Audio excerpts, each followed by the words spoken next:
I just recently heard a story about a horrible train crash that happened many, many years ago. Hundreds of people died. It was horrible, but there were also many survivors.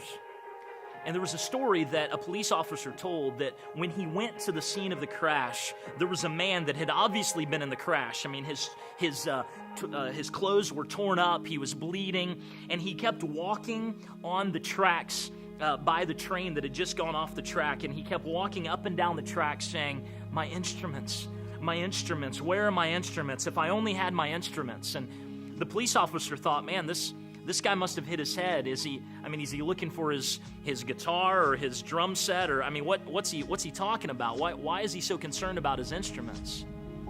And they went and took this man. They put a blanket around him. They took and patched up his wounds, and he kept just mumbling to himself, my instruments, if I only had my instruments. And finally, when the man calmed down, the police officer knelt down and looked at him and said, sir, you were mumbling something about your instruments. And the man said, I'm a doctor. I'm a surgeon.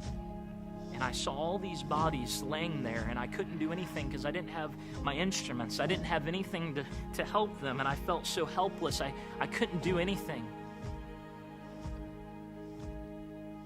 Sometimes I wonder if God in heaven is sitting on his throne looking down at the pain and the suffering in this world, all of the people that are hurting, the famine, the sickness, the death, the war, the bombs, all the stuff that's going on, and he's saying, my instruments, if my instruments would just do something. You see, we are the instruments of God. We are his hands and his feet. We are his body. And many times we start asking God, where are you when tragedy strikes? Where are you when sickness comes? Where are you when famine and death are reigning in our world? Where are you?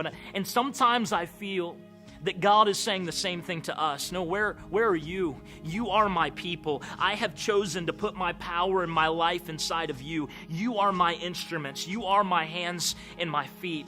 And so when something bad happens, when all of this junk is happening in the world, we must remember that we are the hands of Jesus. We are the feet of Jesus. We are the instruments that God has chosen to use to help this suffering world.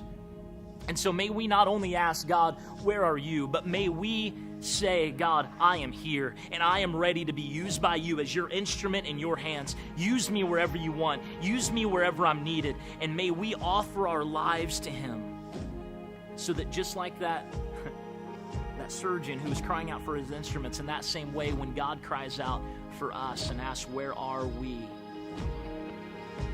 will have an answer. And we will be his hands to bandage the wounds of those that are hurting. We will be his feet to go to the places that no one else will go.